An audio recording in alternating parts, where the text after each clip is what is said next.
Hello everyone, Miss Carrie here. I'm excited to be joining Simon Says Stamp for their annual STAMPtember celebration. Today I get to share an exclusive set from Trinity Stamps called Ice Cream Gnomes.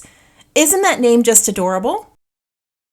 This collection comes with a stamp set and matching dies featuring 3 sweet little gnomes and some playful sentiments. I'll be showing you how to color one of the gnomes and then turn it into a fun fall-themed shaker card. Before we dive in, I want to remind you that this stamp set is available for a limited time while supplies last, so if you want to snag it, make sure you click on that link down in the description below.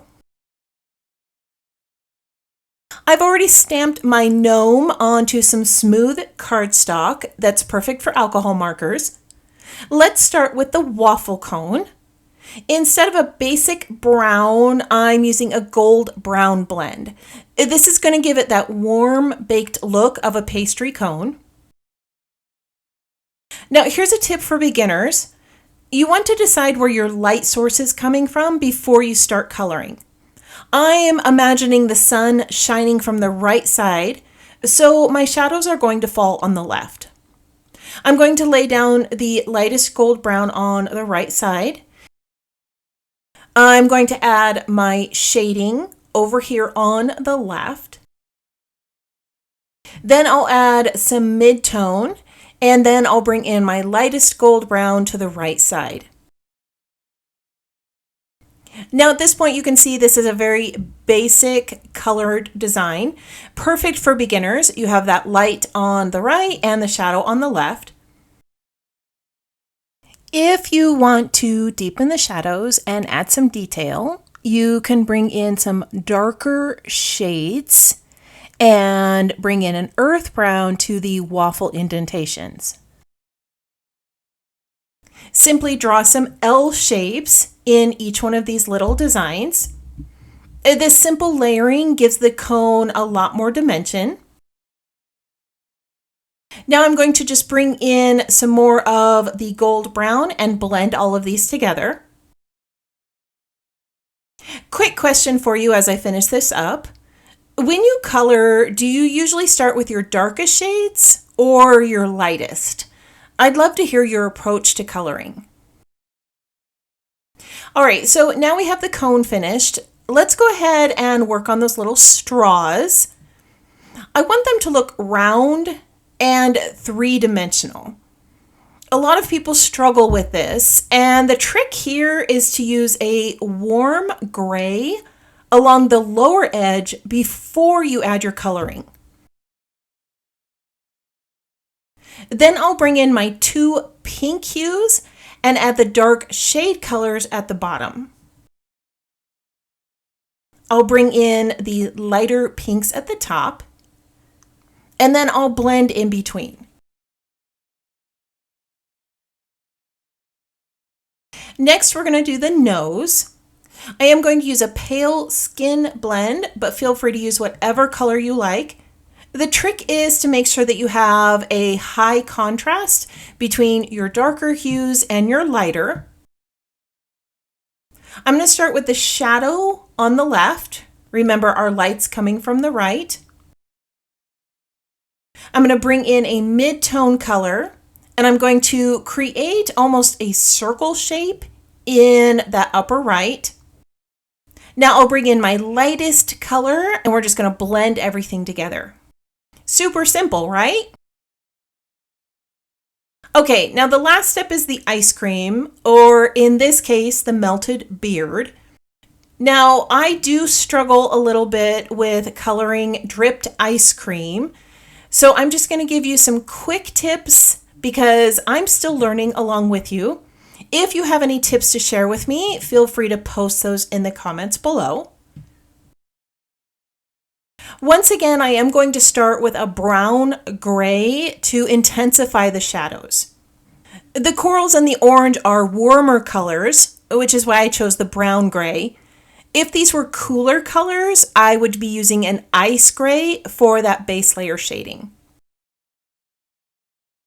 I want this to have a fall feel, but if I use just an orange blend, it's going to create a really brilliant orange, giving it the look of a pumpkin. Instead, I'm going to mix it with some other colors. Now, I was really struggling with which color to make this ice cream melted beard.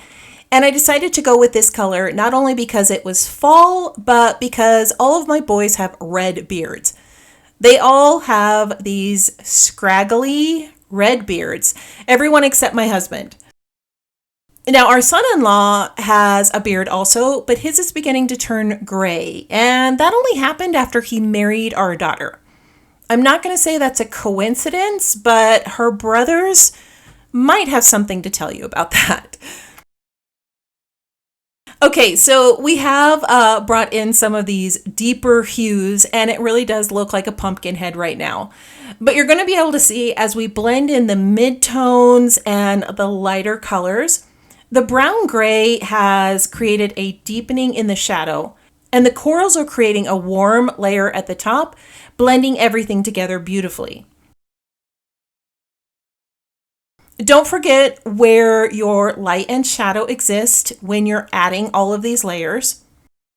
With melted ice cream, most of your highlight is going to sit at the top or the highlighted side of the drips, and your shadows are going to be underneath. Now, typically I would continue to blend colors and create a little bit more texture here. Instead, I'm just going to go ahead and stop and finish with a few highlights across the drips. I'm just going to use a white gel pen, but you could also bring in a little bit of shimmer. I just wanted to show you a very simple way that you could add color to this gnome and share a few of my tips with you. I'm going to go ahead and grab the matching die and cut this out so that I can show you how to create the rest of the card. So now that our gnome is colored and die cut, let's go ahead and take a look at all the items you're going to need for the card. My card base is cut at 4 1/4 by 5 1/2. And over the top, I'm going to layer some plaid paper that's cut at 4 inches by 5 1/4. This is going to give it a cozy autumn feel. The white panel will have a sentiment. This has been cut at 2 1/2 inches by 5 1/4. For the shaker, I use the Trinity Stamp Essentials Die Set 1. I cut a scallop frame and a circle window. And then I cut a second circle for the backing. And I cut out a circle of acetate. Using this die collection, I also cut out 4 white cardstock scallop borders. I've also gathered a couple of my favorite shaker elements from Trinity Stamps, and I'll be adding these to the card. Before we assemble everything, I do need to stamp the sentiment real quick. I'm going to be using the sentiment, "It's an extra sprinkles kind of day," which I think is going to be perfect for the shaker element and the melted ice cream cone. My card has a more neutral colored background and some warm colors, so I'm going to stamp this in a chocolate brown, and then I'll quickly heat emboss it with some clear embossing powder. Let's go ahead and create our little shaker window. Before I cut out the frame, I added double-sided tape to the back. This makes it much easier to adhere to acetate. I'm going to use some 3mm thin foam tape to build my barrier around the edge. This is going to be thick enough for the larger shaker bits I'm using. Now we want to make sure those foam tape edges butt up right next to each other because I don't want to have any gaps where my shaker bits will fall out. I'm going to bring in a couple of different collections here and make my own shaker mix. Since the straws are pink, I'm going to add a few of these little pink beads. And then I'll grab some of these yellow clay bits, just a few of these. This will bring in our yellow color. And then I'm going to grab some black sprinkles. I think these are really cute and they look a lot like chocolate sprinkles, don't they? I'm going to add a little bit of anti-static powder to my backing piece. And then I'm just going to line these pieces up and adhere them together. I love how all these colors work so well together and give this shaker element a whimsical autumn feel. To assemble the card, I'm going to place my sentiment panel on the center of the plaid pattern, and then I'll adhere the scallop borders on either side. I'm first going to layer 2 scallop pieces together, and then I'll adhere them to the card panel with some glue. In some previous videos, I've shared some tips where you can use double-sided tape to adhere borders together. I ran out of my thin tape, so glue is my adhesive of choice today. Now on my final card, you will see that I added some twine underneath the sentiment. You're going to want to place that down before you adhere these borders in place. I forgot to share the addition of the twine during this assembly process, but here near the end, I'll show you a finished card and you can see where the twine sits. I'm going to adhere all these layers to my card panel. I'm just going to center it onto that chocolate colored base. Now I'm just going to use a little bit of glue to adhere the shaker element here at the top. And then I'm going to place some foam tape on the back of my melted ice cream cone gnome and place him over here on the left. And there you have it, a sweet, whimsical fall shaker card featuring the exclusive Ice Cream Gnomes set from Trinity Stamps. This card could easily work for a birthday, a pick-me-up, or even with a gift card tucked inside to your favorite bakery or coffee shop. Now I do want to let you know that the Trinity Stamps design team has created a series of videos and projects using this set. You'll find their playlist linked below. Be sure to check it out for even more inspiration and creative ideas. On today's project, I shared some alcohol marker techniques for shading, tips for creating dimension, and step-by-step instructions for building a shaker card. These are beginner-friendly techniques that you can adapt to all kinds of card making projects.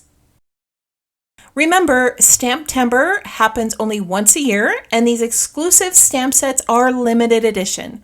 Once they're gone for good, so make sure you grab yours before they sell out.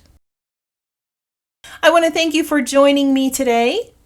If you enjoyed this tutorial, don't forget to hit that like button, share this video with your crafty friends, and subscribe so that you don't miss out on my future projects. I hope you have a wonderful week, and I can't wait to see what you create.